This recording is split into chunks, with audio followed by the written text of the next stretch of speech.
All right. Well, Megan, thanks so much for coming today. So excited to talk to you about hitting the 1,000 book mark, and that is 1,000 books sold 100% online. Very impressive. A lot of people publish books, and hitting 1,000 books doesn't always happen. There's no guarantee.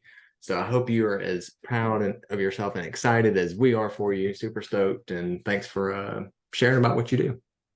Thank you. Thanks for having me. Yeah, it's been a really fun year and a half so far. Yeah, definitely. Fantastic. Well, we'll start off with kind of you. Here we are. Oh, shoot. I've got this goofy background thing. Here's your book, Discovering My Dyslexia Superpowers. Um, Before we get into the kind of nitty gritty of how you sold these books, tell us about a little about you and about your book.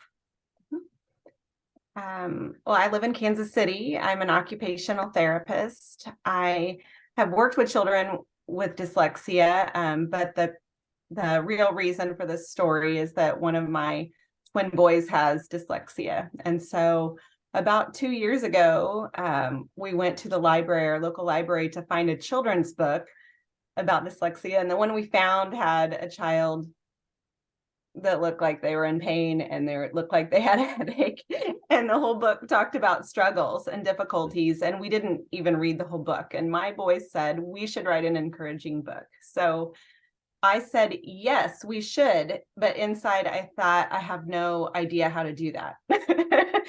So right about that time, I had a childhood acquaintance that pointed me in the direction of you and Argyle Fox. So I had this story and I wrote this story, but I didn't know after that what to do. And so you kind of walked alongside of us, and every question or juncture, I just said yes, because I think if I would have questioned myself or wondered too much about it, I'm not sure I would have kept on going. So you really paved the way and showed us what to do with our story, and you matched us with the illustrator of our dreams and laid it out perfectly. So that's kind of the story in a nutshell of the book. Well, that's awesome. That's great. Thank you so much for that. And I know on our website, there's a little profile of you that we do. We try to profile our authors once they publish. And you said in that profile that your book would be a success if you encouraged one child or family. Would you say that your book has been a success thus far? And how long did it take to get that initial milestone? Yes, we are so happy with it. I think part of why we feel like it's successful is because that was our purpose. Like we found a book that we thought wasn't encouraging, and we wanted to encourage someone. And so even if it was my own children, it did that and showed them that they can do something that they set their minds to. And our first kind of, as the book grew, it was, of course, our bubble. I think that's probably normal, your friends and family and neighbors and people at your school. But once we started hearing from people that we didn't know, or we heard stories of someone recommending the book to someone, but they already had the book. And so those types of stories really showed us that, it's reaching people, and it's encouraging them. Yeah, that's awesome. And how long after you published did it take to start hearing those stories, to hear that people are really into the book and it's affecting folks? We got immediate feedback, but it's hard to say whether that's people that just want to support us and our community. So probably once we started hearing from others, or Amazon reviews of people that we didn't know, that was probably more like 2 or 3 months after we published. Okay. Yeah, that's not too bad. And I know your book released October 31st, Halloween last year, 2022. Talk about your pre-order. Did you have a big build up to when you released, and did you have a lot of pre-orders up front? Well, I'm sure you remember some of that, and maybe we're about to rip your hair out with me. So October is Dyslexia Awareness Month, and we have this deadline we thought that would just be a perfect match. But just kind of getting it done and out there in time, I felt like we made that deadline. So that was a great way to say, leading up the entire book or the month, I think of October 1st, I used just my own Facebook account, letting people know we have this exciting new project and let them know that they could pre-order and that it was Dyslexia Awareness Month. So I think the culmination of all those things helped us get started on a good boost, but it really was just sharing on Facebook. That's how we first started. Very cool. And then I think that month I also reached out to our local newspaper and news programs, or some of them found us. So that also gave us a huge boost too. Yeah, that's great. And before we move forward, I actually got contacted by another author who's been reaching out to news outlets in his community, and he's been struggling to get any traction. Do you have any tips for people doing that? Like, what did you do you think that kind of was the hook that grabbed hold of them? Or did you know people at the news station? How did you make that happen? No, we didn't know people. I think that I could just be biased, but I think it's that story that they knew this family went to the local library that everyone knows about, and they saw a need, and people shared it on Facebook within Kansas City. And so I think it was a good match for those stories that are, I don't know what the news programs call them exactly, like Human interest. neighborhood stories, or what did you say? Human interest. Human, yes. So it just fit that. And so it first was picked up by this, it is called a newspaper, but it's just on, on Facebook online, our small little community newspaper. And then after that, and we approached our library. Yes, we approached our library with the story. Cool. And so the person that writes articles for them put it on their website as like a news article. And so I think it got picked up in a couple of those ways. And then our biggest thing was our local NBC affiliate came out to our house and videoed. And so I don't know, I know your question was really how to get in, but I think it was through sharing of the smaller venues. Yeah, that's interesting. I would never have thought of the angle of a newsletter coming out of a library. So that's a good tip for writers, right? Check and see if your library has some kind of newsletter that can put your book in there. The only people getting that are people who want to read books, right? That's great.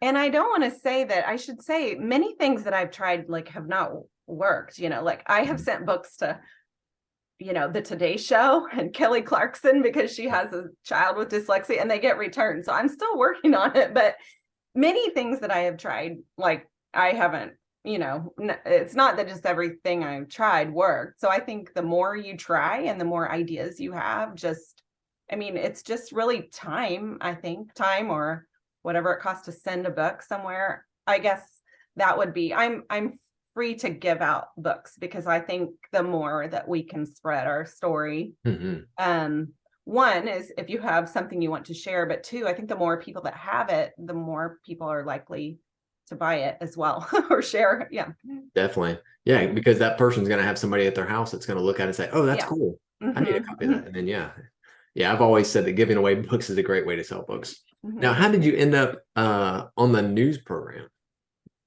Did they approach you or did you go to them? They approached me. Yeah. And that's probably because of the press. You'd already kind of. I think it was because of that small newspaper first. Yeah, that's great. Yeah. And what did your pre-order sales look like number-wise? Do you remember how many you sold? I think, unless maybe you remember, I think it was around 300. That's a lot of books for pre-order. That's impressive. Well, thank you. Thank you with your help. And those were online? Yes. That's cool. And so we're here talking because you got up to 1,000 sales online. Super exciting. You probably surpassed that because when that happened, that was probably a month and a half or 2 months ago. But did your sales come in waves, or were they consistent month after month? Or was it I just sold 50 books one month and nothing this month? Or what did that look like? Yeah, it came in waves and sometimes unexpected, which is incredible. But I do think it's certain things that we might do that we don't see a quick return or fruit of our labor. You never know, how that, for example, I had a friend of mine who knew the analytics with Amazon and buying ads, and maybe all of you know about that or have done that, but it's not something that that comes easy to me. And so he does that for a job. So he helped me. We set a limit. We said, we're going to spend $100 on this. And he set up, and we put in words in the search and all that. And we could see it didn't really generate. Maybe I had 7 books sold or something. And what I learned from that is, okay, maybe I don't want to keep running Amazon ads, or maybe I do. Maybe that was the one time. But I think, who knows what happens with those 7 books? Like, maybe those 7 books went to places that I would never be able to share. I don't know, some state that I've never gone to, or around the world, actually, because on Ingram Spark, where you can check the countries, that's where I've seen. So I could trace it back to that, or I don't know how to trace it, but I see these waves that happen. For example, I think when that 100 books, I hit it in June, I think. And we were, every week or so, I like to monitor it, and it was dead for a while, no growth. And then all of a sudden we got 45 books sold to the UK. Like, I have no idea why that happened. So I would say yes, waves. It was a That's awesome. long answer. Yeah, but that's exciting, right? You check in one day at 0, next day 45. Yeah. That's great. And you're right. Like, every marketing effort, it's kind of like the butterfly effect, right? It just keeps having waves. You don't know what those will be, but you have to do them and see what pans out. That's cool. Well, so you did a lot of stuff up front. You looked at the news, folks, and were on the news. What did you do since then to get you to 1,000 books? Have you been consistently marketing it, or has it been kind of, has your marketing also come in waves? What was that last question? Has your marketing also kind of come in waves where you stop? Yes, I would say. I think, I don't know about all of you, but I think it is hard for me to maintain this level of high marketing. I mean, I'm not a marketer. I have another life. I have a different job. I'm a mom. So yeah, when I have energy for different things, or maybe for a while, I'll think on it and kind of weigh some different ideas and then try something. So some tangible things that I don't know if, like, holding it up will show, but I've went on Vistaprint, and I printed some materials like bookmarks that have my website and pictures, illustrations from the book. And also I created a QR code that would take people directly to, let's see. Yeah, maybe I did email you or text you some pictures. I don't know if you can, like, put those up on it, but if you can't, it's okay. Before our Zoom call, did you get those? I did not. Okay. I don't think this, or maybe I could turn. Well, okay. Anyway, so the bookmarks, those are inexpensive things to print and create, and it ties so well, obviously, with books. So I have all the different illustrations, QR code for my website, and QR code for the Amazon link to purchase, and give those out like I'm happy to give those out to anyone who would use them. And then I also printed stickers. I think that stickers are just a hot thing with kids. And so they have the cover of the book. And then I did also create just a large banner that has this cover of the book and a large QR code. And I've only utilized it once, but I could see doing that in the future. So there was for example, for me, for my topic for our book, it made sense to link up with the International Dyslexia Association. So there's a Kansas and Missouri yearly meeting. So I was a presenter this fall. So that was another thing. So maybe every fall I am a presenter there, and I was on a question and answer panel. It was because I'm a mom of a dyslexic, but what a great opportunity to share the book as well. So that was another. And that one, I imagine you worked your way into that one, right? You contacted them and said, my son's dyslexic. I'd love to come talk. I have a book about it that encourages kids. Actually, they contacted me because they knew that I had. And I heard later, I said, how did you know? And they said, well, we had our board meeting to see who for speakers. And someone said, what about that mom who wrote the book? That's awesome. But I think it's because, like the local articles, but I did. It's not like everyone came to me. I mean, I worked to get those initial, like, ask Mhm. the library, to write the article. But Hmm. But yeah, once you get that ball rolling, sometimes it can be exciting about who will reach out to you, and it's yes. fantastic. Mhm. Well, I know you published Halloween 2022. Do you remember the date when you reached 1,000 online sales? It was in June. Um, I don't know the exact date, but it was in June. So that was like 8 months. Yeah. Man, those Yeah. things are flying off the Uh-huh. virtual shelf. That's amazing. Very impressive. And you took advantage of Dyslexia Awareness Month this year also? Yes. Uh-huh. Another yes, we did this year for October. And when we reached 1,000 books, I I we used just our Facebook page. I don't want to just always, that's all I share, because that's not the only thing about me, right? So it's not that we're always trying to, like, push our book, and I don't want to make anyone feel like that. But I think when you're celebrating something, Yeah. then it feels better to me to share that. Like on my Facebook page, it was my kids with the book, and we said we're so grateful, we're celebrating 1,000 books sold. So that's just another way to share it.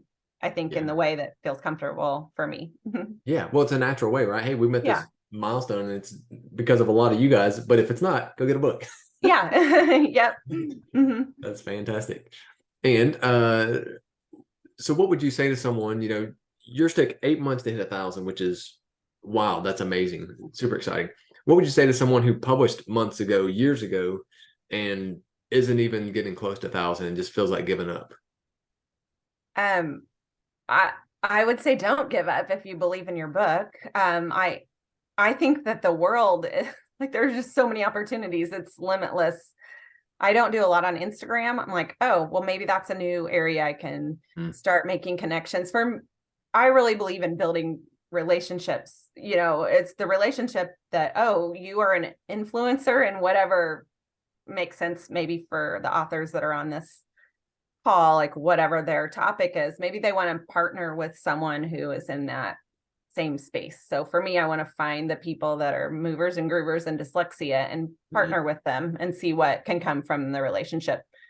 Not just push my book, but if it's of interest to you, if you would like a book, I will send it to you. And if you like it, I would love if you'd share it. So that's kind of my style. And I think the world is totally open for relationships. There's no way we could meet all the people Mm. to share our book. So, I mean, there's avenues anywhere. So maybe just find where that spot is for you. I know for me, I have a long list of things that I can continue to explore. Mm. That's great. And you kind of update that list as things kind of come to mind. You think, I want to do Mhm. this, maybe not today, but someday. Yeah. Hmm. That's cool. And so you mentioned influencers. Has that been a big part of your social media push to kind of get your book out there, just to engage and see where it goes? Hmm. Yes, but I don't know. So far, I haven't had a lot of things that have come from that. But to me, if I can, I don't have like a marketing background, but if I can get my book in front of someone who, people listen to or share, I mean, that's kind of my goal. So I'll still try to do that. Yeah, Mhm. yeah, definitely. Well, so we talked about what you would tell someone not to give up if they've not hit 1,000. What if they've not published yet and they're not quite sure, or they want to make sure their book has a big splash from day one, right? They've not published, but they want to, and they have their book kind of figured out, and they want to hit that 1,000 books quickly, like you've done. Um, those are a couple questions. So if you haven't published, like I said in the beginning, if I would have stopped and questioned, maybe I wouldn't have done it, but things just felt right. And you helped us with everything that we didn't know how to do. And so I was ready for that initial investment of publishing a book. And so I thought, I'll just, I knew what that investment was. And then once I zeroed that out, I feel like it's all just positive growth from Yeah. here. So I think just know what the investment is and keep going. And you can sell your book. It's just how much work and time you want to put into it. Yeah. Mhm. I know for me, I could be doing, I mean, I'm happy with where we're at, but I know it could be more I put more time into it. Sure, we're all limited, right? And so there was someone who wanted to ask the question about what's a good way to attract influencers. And you've kind of touched on that a little bit about just engaging and not really forcing your book on them. But so how do you interact with them to try to build those relationships? Yeah. I ask them, I have got our story down, what I shared at the beginning, like trip to the library, twin boys. I've got the story down as short as I can with still making an impact, and say, hey, this is our story. We'd love to share this book. Could we send you a book? And if they say yes, I send them a book. So I don't always know what happens with that after. It's probably my next thing that I should spend more time on that and follow up more. We've done some other things, like I'm in a lot of different Facebook groups for dyslexia. And so someone has said, I'd like to have a small reading group for my kids. Do you have a book recommendation? Of course I do. And so I say what the book recommendation is, and then say, I'm happy to send you one book to get you started. And I put it out there. So I respond where everybody can read those things on those Facebook groups.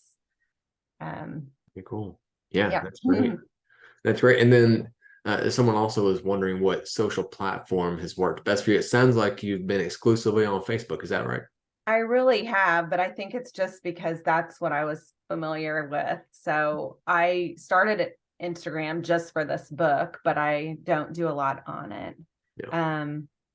I could be wrong, but my feeling on that is I need to build it up before I'm some force that people are going to look at on Instagram. So I just felt more comfortable with Facebook and felt like I had a lot more connections already. So that's what I use.